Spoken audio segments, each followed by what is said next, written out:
પ્રકરણ 5 કેટલા દાદાજી સાથે સફર. સૌપ્રથમ સરસ મજાનો ચિત્રપાઠ આપેલો છે. આ ચિત્રપાઠમાં શિક્ષકે વિદ્યાર્થીઓને ચિત્ર જોવા માટે કહેવાનું છે. ત્યારબાદ બગીચામાં બાળકો કઈ કઈ પ્રવૃત્તિઓ કરે છે તે વિશે ચર્ચા કરવાની છે. પછી બાકડા ઉપર કેટલા લોકો બેઠેલા છે તેની ચર્ચા કરવાની છે. આવી રીતના અલગ અલગ પ્રકારની તમારે બાળકો સાથે ચર્ચા કરવાની રહેશે. કહો કેટલા અને ખાલી જગ્યા પૂરો. 4 બાળકો અને 2 બાળકો મળીને 6 બાળકો છે. 4 + 2 = 6. 3 ભમરડા અને 1 ભમરડો મળીને 4 ભમરડા થાય. 3 + 1 = 4. 3 કીડીઓ અને 2 કીડીઓ મળીને 5 કીડીઓ થાય. 3 + 2 = 5. 4 સીસા પેન અને 3 સીસા પેન મળીને 7 સીસા પેન થાય. 4 + 3 = 7.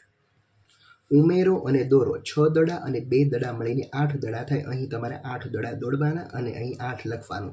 ચાલો એના પછી 7 + 1 = 8. એટલે કે અહીં 7 પથ્થરો આપેલા છે, અહીં 1 પથ્થર છે, એટલે કે એનું 7 ને 1 8 પથ્થર અહીંયા દોરવાના છે અને અહીં તમારે લખવાનું રહેશે. ચાલો એના પછી તમારે ચાલો ગણતરી કરીએ. તમારા માતા અને પિતાને કુલ કેટલા ભાઈ બહેન છે તમારા માતા પિતાને પૂછીને તમારે લખવાનું રહેશે. તમારા અને તમારા મિત્રના કુટુંબમાં કુલ કેટલા સભ્યો છે એ પણ તમારે છે તમારા મિત્રને પૂછીને લખવાનું રહેશે. તમારા બંને હાથ અને પગની કુલ કેટલી આંગળીઓ છે તો 20. એમાં અંગૂઠાની ગણતરી પણ કરી લેવાની રહેશે. તમે તમારી આંગળીઓ વડે કેટલી સંખ્યાઓ ગણી શકો છો? 20. જો તમને તમારા શિક્ષક એમ કહે કે વેઢાથી તો 20 તેરી 60 આવશે. ગણતરી કરો અને આંગળીઓની કુલ સંખ્યા લખો. અહીં 4 આંગળી છે અને 3 આંગળી છે. 7. અહીં 3 અને 2 આંગળી છે. 5. અહીં 5 અને 3 આંગળીઓ છે જેથી 8. અહીં 4 અને 0 આંગળી છે એટલે 4 + 0 4. પેલામાં 4 આંગળી છે, બીજામાં પણ 4 આંગળી છે એટલે 4 ને 4 8. ચાલો એના પછી પાસા સાથે રમત રમવાની છે. એક સાથે તમારે 2 પાસા ફેંકવાના છે અને પાસા ઉપર જે કંઈ અંક આવે એને તમારે ઉમેરીને એનો સરવાળો શું થાય તે તમારે કરવાનો રહેશે. ચાલો કરીએ. કિશોર અને નિત્યાએ પણ આ જ રમત રમી હતી અને તેમણે મેળવેલા સરવાળા લખેલા છે. કિશોર કેટલી વખત જીત્યો અને નિત્યા કેટલી વખત જીત મેળવી છે તેને સાચાની નિશાની કરવાની છે. ચાલો આમાં કિશોર એક જ વાર જીતે છે અને નિત્યા છે બધી વાર જીતી જાય છે. કઈ રીતે આપણે જોઈએ. ચાલો પહેલા દાવમાં કિશોરને છે એ 6 પોઈન્ટ મળે છે અને નિત્યાને 5 એટલે કિશોર જીતે છે. બીજા દાવમાં છે એ કિશોરને 4 અને નિત્યાને 7. ત્રીજામાં કિશોરને 5 અને નિત્યાને 8. ચોથામાં કિશોરને 4 નિત્યાને 5. એવી જ રીતે છેલ્લા દાવમાં છે કિશોરને 6 પોઈન્ટ મળે છે અને નિત્યાને 7 પોઈન્ટ મળે છે એટલે નિત્યા આ ગેમમાં વિનર થાય છે. મણકા અને માળા. નીચે આપેલી સંખ્યાના પ્રમાણે માળામાં મણકામાં રંગ પૂરો અને રંગીન મણકાઓની સંખ્યા પણ કરો. 3 + 4 = 7. અહીં 3 મણકા અને 4માં રંગ પૂરેલો છે એટલે 7.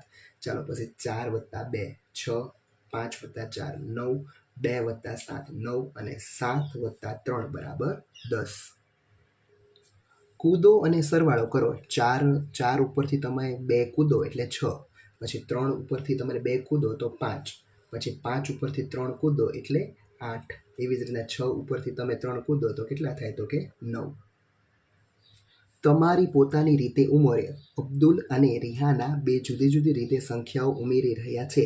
સરવાળો કરવામાં તેમને મદદ કરો. અબ્દુલ છે એ આડા સરવાળા કરે છે જ્યારે રિહાના છે ઊભા સરવાળા કરે છે.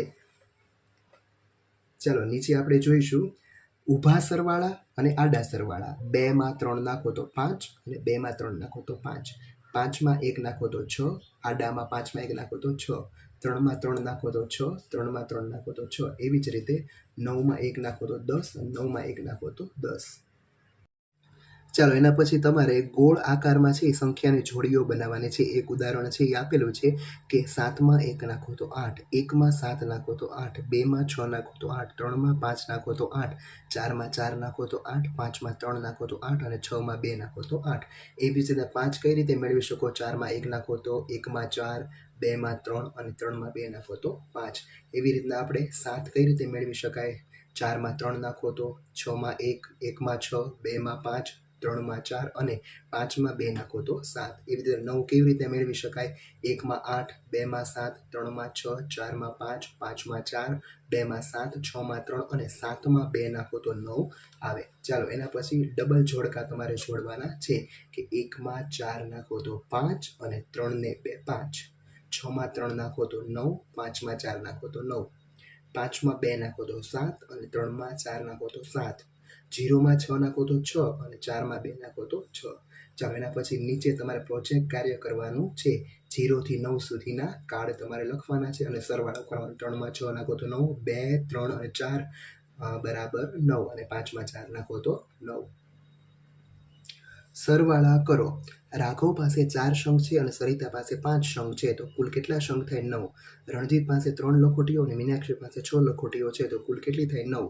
એક થેલીમાં 3 નાળિયેર છે અને બીજી થેલીમાં 4 નાળિયેર છે, તો બંને થેલીમાં મળીને કુલ 7 નાળિયેર થાય. ચાલો જોઈએ કે આપણા ઘરમાં શું છે. મારા દફતરમાં તમારે તમારી જાતે લખવાનું છે.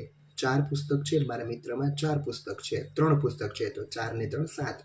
મારી પાસે 10 સીસા પેન છે અને મારા મિત્ર પાસે 12 સીસા પેન છે, કુલ મળીને 22. મારી પાસે 3 નોંધપોથી છે અને મારા મિત્ર પાસે 2 નોંધપોથી છે, અમારી પાસે મળીને કુલ 5 થાય. ચલો વિચારો અને કહો કે આપેલા કોષ્ટકમાં 1, 2, 3 સંખ્યાઓ એવી રીતે ગોઠવો કે સરવાળો 6 થાય. 3 + 1 + 2 બરાબર 6, 1 + 2 + 3 બરાબર 6, 2 + 3 + 1 બરાબર 6. એટલે કે આડી અને ઊભી રો છે એ તમારે 6 સરખી થવી જોઈએ. ચાલો ત્યારબાદ સરસ મજાનું 5 નાના બાળકોનું ગીત આપેલું છે કે બસમાં બેઠા બાળક 5, એટલે 5 છે એ બાળક શરૂઆતમાં બેઠા હોય છે, પછી એક બાળક ઉતરી જાય એટલે 4 વધે, પછી ફરીવાર એક બાળક ઉતરી જાય તો 3 વધે, ફરીવાર એક બાળક ઉતરી જાય તો કેટલા વધે? તો કે 2 વધે. ત્યારબાદ એક બાળક ઉતરી જાય એટલે 1 વધે અને છેલ્લે બાળક છે એ કોઈ બસમાં રહેતું નથી. ચાલો હવે પ્રશ્નનો જવાબ આપણે આપીએ. ચાલો ચર્ચા કરીએ. બસમાં શરૂઆતમાં કેટલા બાળકો હોય છે? તો કે 5. પહેલા સ્ટેન્ડ પર બસમાંથી કેટલા બાળકો ઉતરી જાય છે? 1. પહેલા સ્ટોપ પછી બસમાં કેટલા બાળકો બાકી રહ્યા? 4. બીજા સ્ટેન્ડ પછી કેટલા બાળકો બાકી રહ્યા? ત્રીજા, ચોથા અને 5મા સ્ટેન્ડ પર જવાબ આપો. એટલે કે 3, 2 અને 1. બસમાં અંતે કેટલા બાળકો બાકી રહ્યા? તો કે 0 બાળકો બાકી રહ્યા. ચાલો કરીએ કેટલા વધ્યા. ખાલી જગ્યા પૂરો. 6 દેડકા, 2 દેડકા પાણીમાં કૂદ્યા, 4 વધ્યા. 6 - 2 = 4. 7 ફુગ્ગા, 2 ઉડી ગયા, 5 ફુગ્ગા બાકી રહ્યા, 7 - 2 = 5. 9 કેળા, 6 કેળા તોડી ખાધા, 3 કેળા બાકી રહ્યા, 9 માંથી 6 જાય તો 3. ચલો દોરો અને ખાલી જગ્યા ભરો. 3 કુંડા, 1 તૂટી ગયું એટલે 2 કુંડા વધ્યા. 2 કુંડા દોરવાના અને 3 - 1 = 2. એ જ રીતે 7 લાડુ, 4 લાડુ ખાધા, અહીં તમારે 3 લાડુ બાકી રહ્યા દોરવાનું અને 7 - 4 = 3. 7 દડા, 2 દડા બાળક લઈ ગયા, કેટલા વધ્યા? તો 5 દડા દોરવાના અને નીચે તમારે 7 - 2 = 5 લખવાના. ચલો નીચેના પ્રશ્નોનો જવાબ આપો. મનીષા પાસે 9 કેળા છે, તેણે 3 કેળા ખાધા, હવે કેટલા વધ્યા? 6. ફૂલો પર 8 પતંગિયા છે, 5 પતંગિયા ઉડી ગયા, કેટલા પતંગિયા વધ્યા? તો કે 3.